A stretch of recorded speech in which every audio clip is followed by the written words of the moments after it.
just to introduce a bit about MIT Lincoln Lab. So MIT Lincoln Lab is a FFRDC, federally funded research and development center. So we do a lot of work for DoD and other federal customers, but we also work closely with MIT main campus. This work that I'm going to talk about is with LIDS, the Laboratory for Information and Decision Systems, which is really, those guys are doing a lot of the advanced controls, and so that work is based on stuff that Shah and Maria Illich both did. Okay. So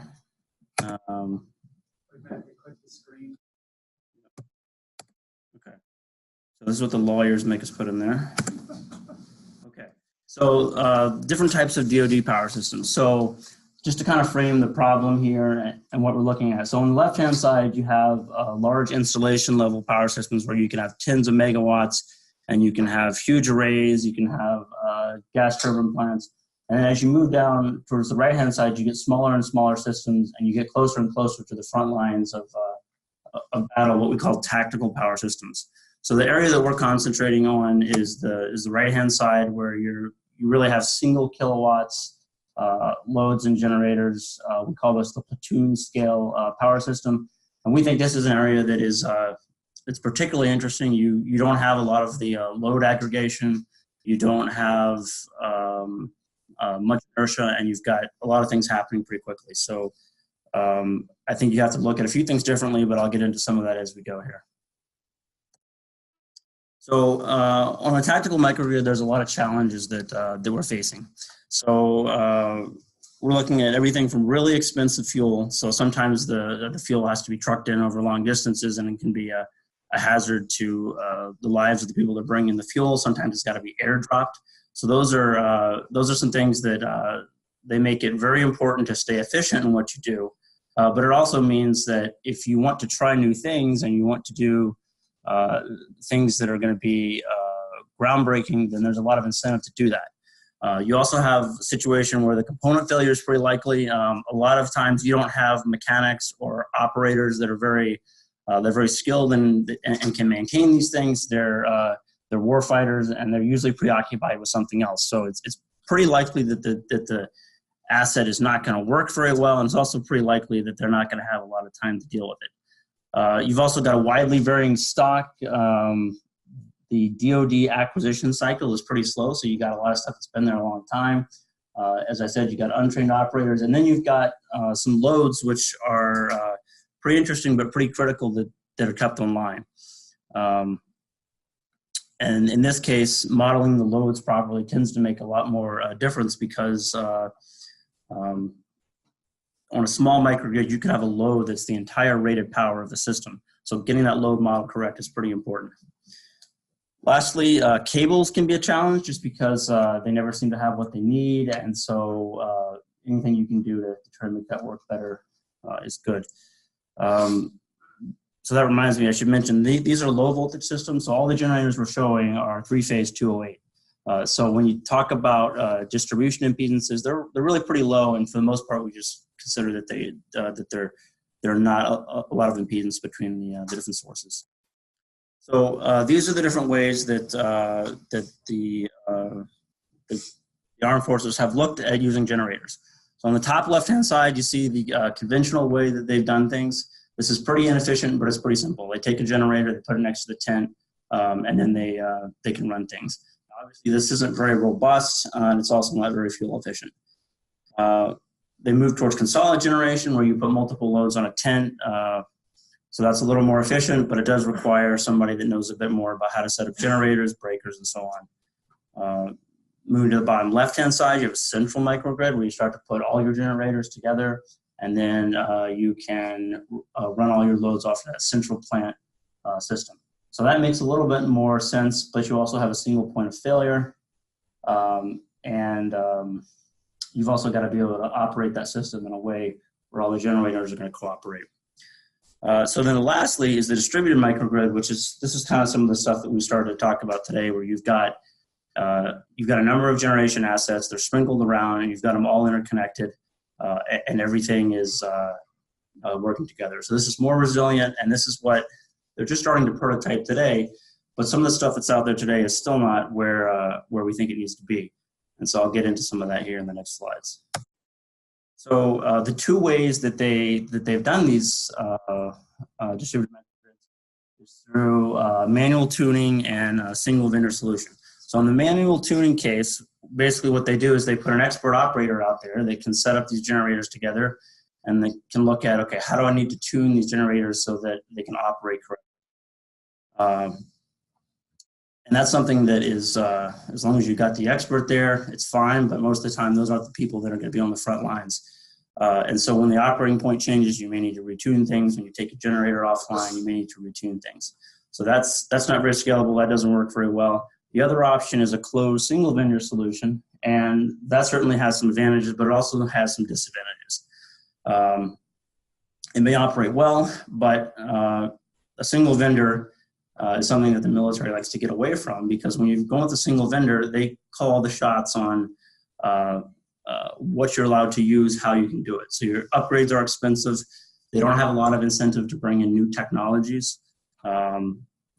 And so there's a lot of limited configurations there. So what we were trying to do is look at these systems and say, how could the DoD be doing things in a way that gives you more robust operation and something that is more where everybody could play in that standard. So to meet those requirements, we came up with the following solutions. The top left one, ease of use by an untrained operator. So the big thing there is that we've got to eliminate the need for tuning, and the way we see doing that is doing a passivity-based control where the system sort of naturally wants to stabilize itself at during a number of operating points. The dynamic reconfiguration point, I don't know if I really spoke to that one adequately or not, but basically when we showed all those different possibilities, as different generators are coming on and offline, as different parts of a microgrid might be connected or disconnected, now you've got an entirely different system that you need to make sure is still stable. And so the best solution that we've come up with for that is to organize the controls from the start to be optimized for those multiple operating points. And so a nonlinear controller is a good way to accomplish that. Lastly, the open architecture requirement, we think, is a big one in allowing everybody to sort of contribute to this effort. And there, the important solution is to standardize the interface so that you can ensure the performance. And so the technical approach we took to that is something that we're calling interaction variables, which I will get into in the next slides. So here's just an outline of where we are. You get familiar with the problem at this point, and now we're going to get into some of the control concepts to do this. So in a typical generator system, like we're showing in the top middle, you've got one generator and you've got one load. And it's pretty easy to design your system so that you meet certain voltage and frequency requirements. There's only one generator, it's outputting power, you know what it's going to do, and you can hit certain frequency specs. But as soon as you take that one generator and you start to pair it with other generators, then there's a question of who's doing what, and can I use the same tuning? Can I use some different tuning? How do we have to do that? And so, as you can see in this simple diagram, as you start to add things together and come up with different configurations, you've got to use new tuning, you've got to adjust things, and it really is a configuration that doesn't scale very well. So we started looking at this and we said, okay, how could we simplify the approach a little bit so that we get something that's more scalable? So what we did is we said, what we need to do is we need to be looking at regulating power instead of regulating to. So with this kind of interface, you can now look at adding new things to the system, taking things off the system, and as long as each of the devices that you add follows the power requirements that you've set down, you can get a pretty well understood response. So this kind of approach scales from small to large. So the common interface language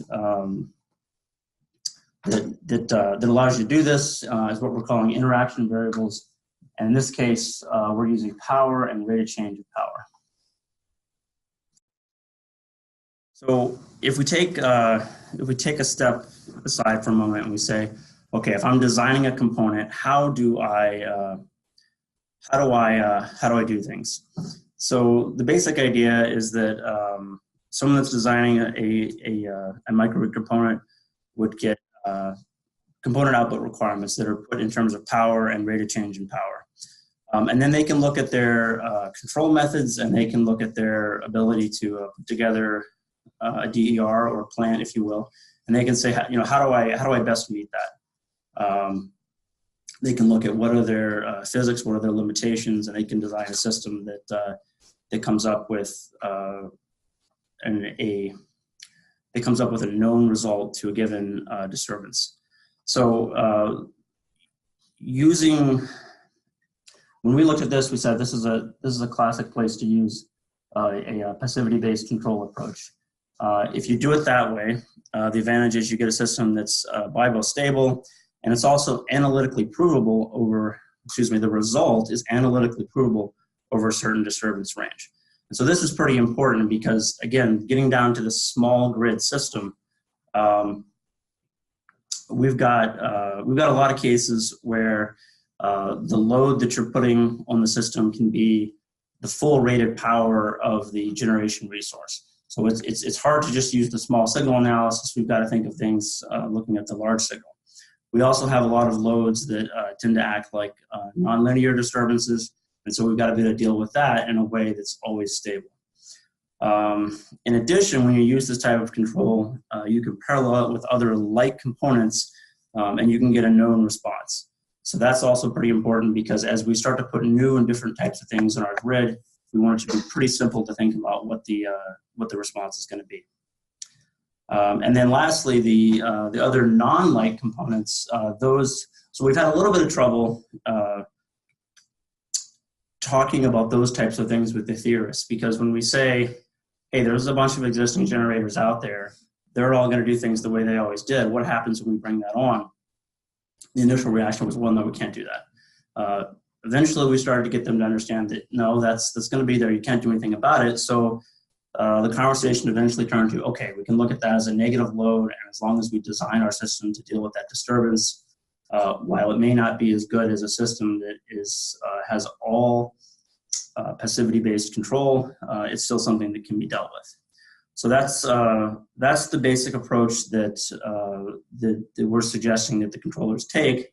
On the next slide, I'm going to get into a little bit of the specifics, but the important thing to keep in mind here is that really what we're talking about in this slide is a component interface spec, and what's actually inside the blue box can be vendor specific. It doesn't need to be done in any particular way.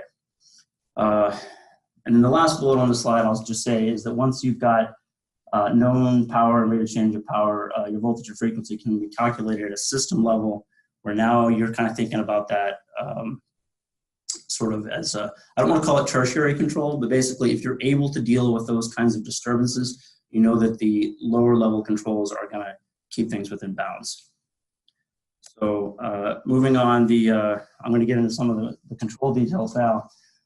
The PowerPoint gurus tell me that I'm not allowed to put any equations on the screen without giving a full legend of what everything is. I think you guys are probably already familiar with a lot of this stuff, but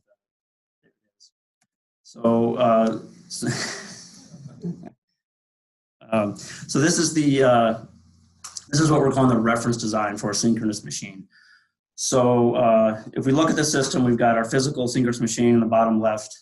And then we've got some observers, and we've got measurement and noise delays before we come up with the control variables that are needed. So I'm going to talk more about the measurement and the noise delays because, measurement, noise, and delays, because my primary background is more of an implementer type person than a theorist.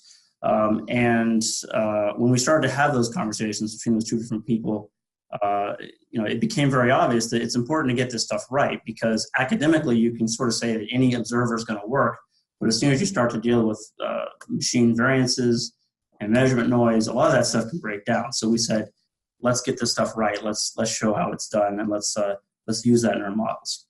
So in any case, so we have the references on the top of voltage and power. The M and the M dot are the disturbances of power, and you can think of that kind of like the load. Then we've got the voltage and the current measured in the DQ frame.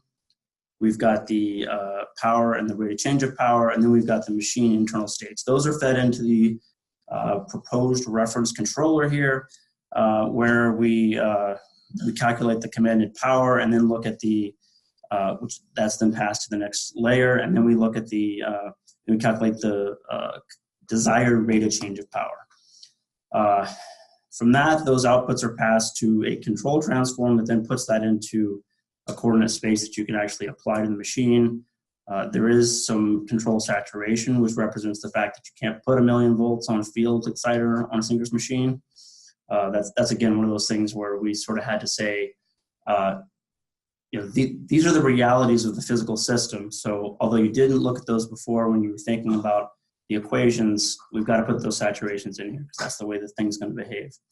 And that brings us back around to the physical plant where we apply the A variable there was the throttle actuator, and the EFD is the field voltage.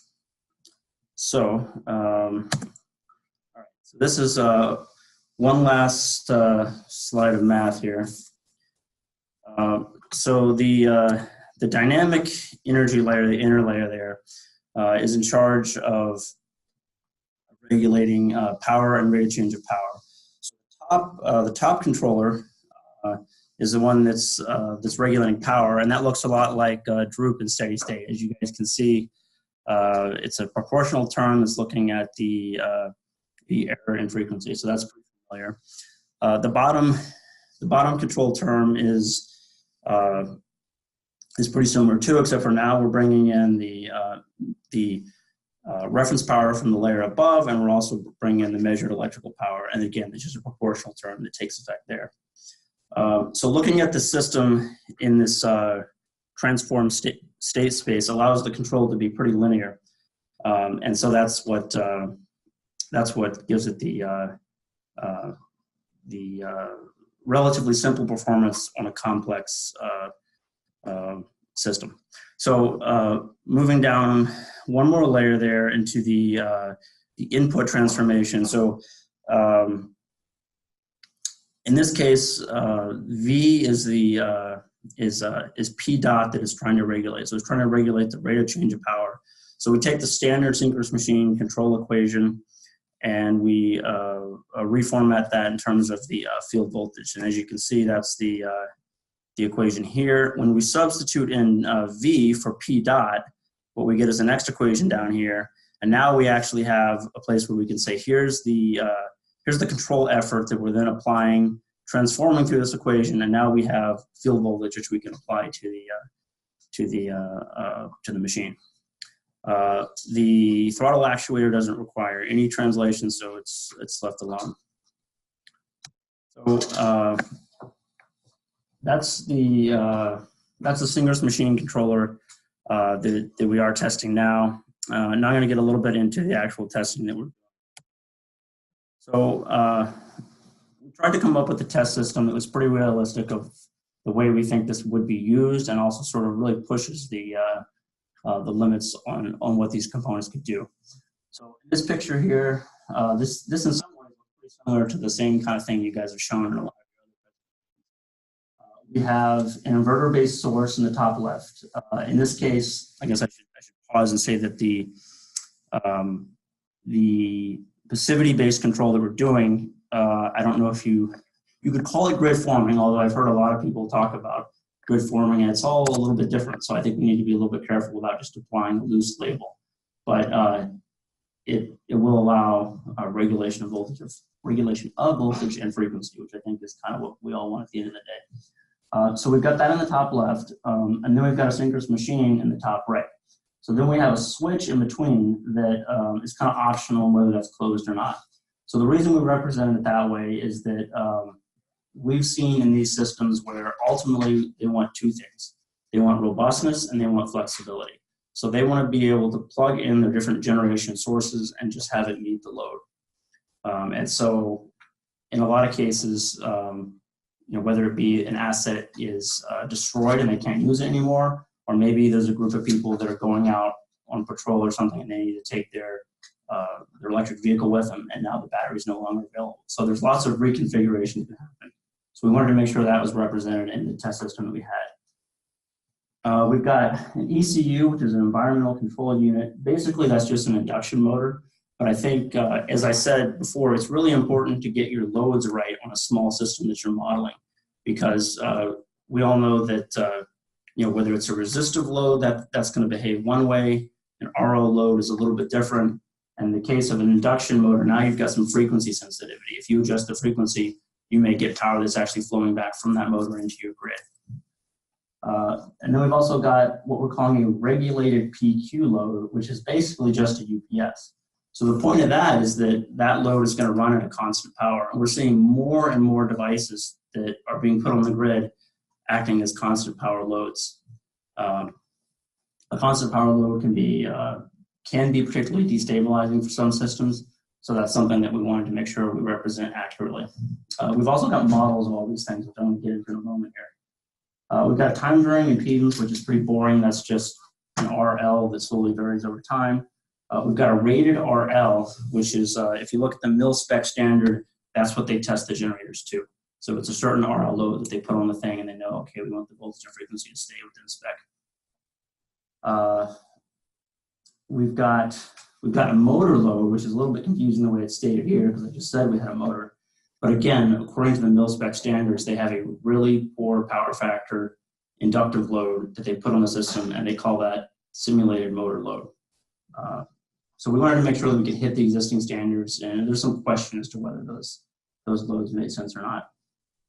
But anyway, this is the system that we've set up for testing things. We started off simulating this whole thing with each of these items having a model. On the top left, we've got a custom simulation platform that Maria and the controls people came up with that really allows them to look at the control equations and how things relate.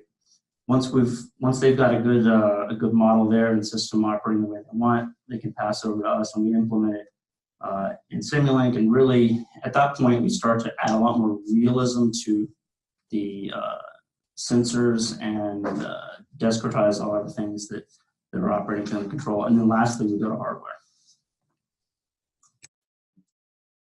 So this is the system as we're actually testing it. Hardware. So we've got an inverter in the top left, which I'll get into a bit on the next slide, I believe.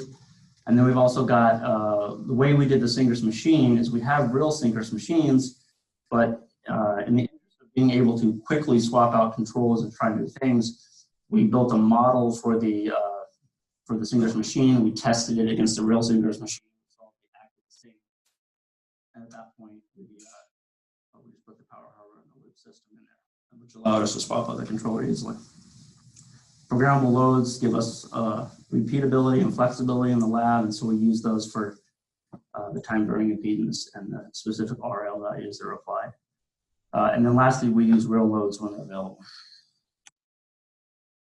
So this is the power electronics control hardware. From a power electronics standpoint, it's not anything too special. It's just a 6-switch bridge. From a control standpoint, we've got a lot of horsepower there, so we can do some interesting things. We use this to simulate a battery or PV, as here. We've also got a fourth leg that we're not using yet, but we thought that was important because, well, analytically, everybody likes to just keep it in the 3-phase world. When these systems are actually used, there's a lot of single-phase loads. We wanted to be able to control the amount of power in each leg. So the basic idea of this system is just that we can try new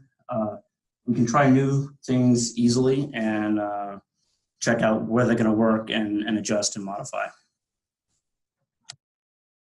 Okay, so now getting into some of the actual implementation of the controls. So when they originally came to us, they had the nonlinear control. It's kind of shown in the gray box here. We had a lot of inputs that we said, okay, I'm not sure where we're going to get this from. We don't have a sensor for that. how are we going to measure that? And so we said, all right, well, we need some kind of transform function or a observer or what have you that goes in the middle that's going to get us that.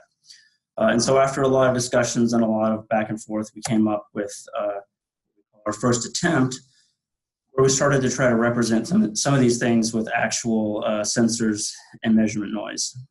So in this case, if they wanted to know theta, we couldn't just magically take that out of the model. We actually had to go measure that somehow.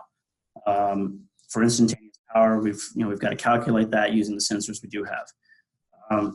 You can see that torque, we never did come up with a substitute. So in this particular case, we said, look, we can't get a torque sensor in there, and we've got to do something else. So that was part of the conversation.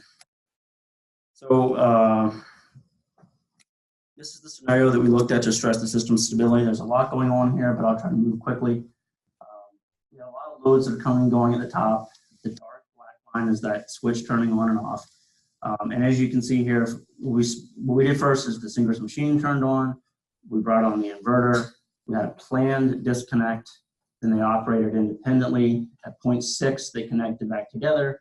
At 0.7, we had an unplanned disconnect. So that unplanned disconnect is kind of the ultimate test for this system, where when that happens, we want to see that the voltage stays within its regulation requirements, and the frequency does too. I could go into more detail here, but let's move on just for the sake of time. So results and way ahead. So the results that we got so far, we're in the middle of commissioning the inverter now, but the initial tests on the inverter show that and the inverter to do a phase step, we get the exact same results from the hardware. The synchronous machine, we actually implemented in the power hardware in the loop approach, and the conventional machine is shown in the blue, and then the nonlinear control is shown in the orange. Definitely much better now that we've swapped in the new controls. So the way ahead. So right now we're finishing the proof of concept. We're going to integrate that nonlinear controller into the inverter hardware, and we're going to show how it performs there. And then we're going to continue testing things throughout that load profile we showed. And we are, once we've done that, we're going to look to demonstrate this on an actual real tactical microgrid where we ask sponsors to bring in their equipment and we look at how it works.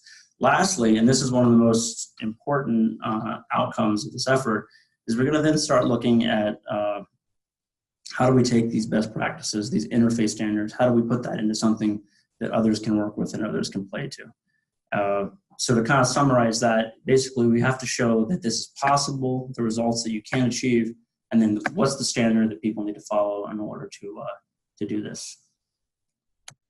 Okay, so that wraps up the talk. We've got some references here which you guys can dig into if you want.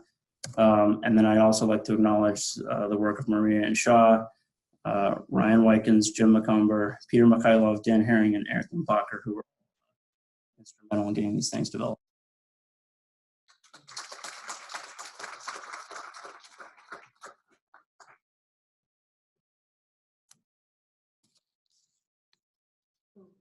I'd like to hear some examples of how you tune or modify the system to meet the facility requirement. So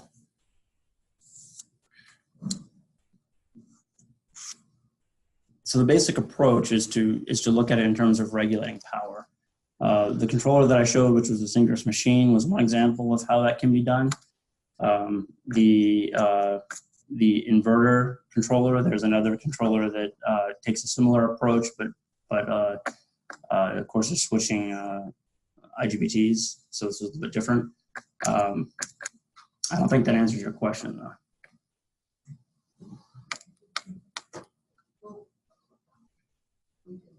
Okay, yeah, we can talk offline. Any other questions? Okay, let's thank Chris one more time. All right, congratulations everyone for enduring. I'm going to hand it to to Bob and Daniel to get some last statements here. We'll wrap up here in just a minute. You're almost free.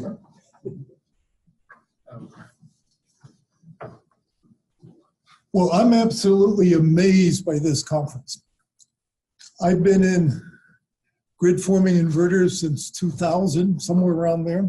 Sort of been stepping along with Dan. And we, in parallel, came together on the jail inverter. But I felt lonely during that trip. And now here we have what? 50, 60 people who are very innovative, look at this problem from very, very different ways. And I think that's spectacular. And I want to thank Dan and Brian for making this happen, because I've been to a lot of meetings and I probably learned more in this meeting than I have for maybe 10 years or at least 5 years. And I think this is wonderful. Now, the one plea I want to put out, and this comes from the microgrid world, is to get the microgrids off the ground. Lawrence Berkeley created, in fact, a microgrid symposium that was initially every year in the US, and then it spread out internationally. And it's been a good vehicle for interaction. My question to everybody here, how do we pull it off for this topic? Because I think the energy and the interactions that I particularly see during the non-talks, these corners of people really talking about intense things, I assume there's been a lot of learning going on. We need to replicate this every year. You have any ideas? Let me know.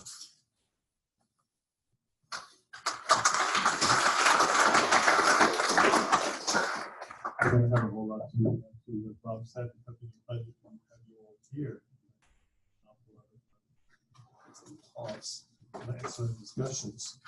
We're certainly going to think about the question about how you might be able to replicate this.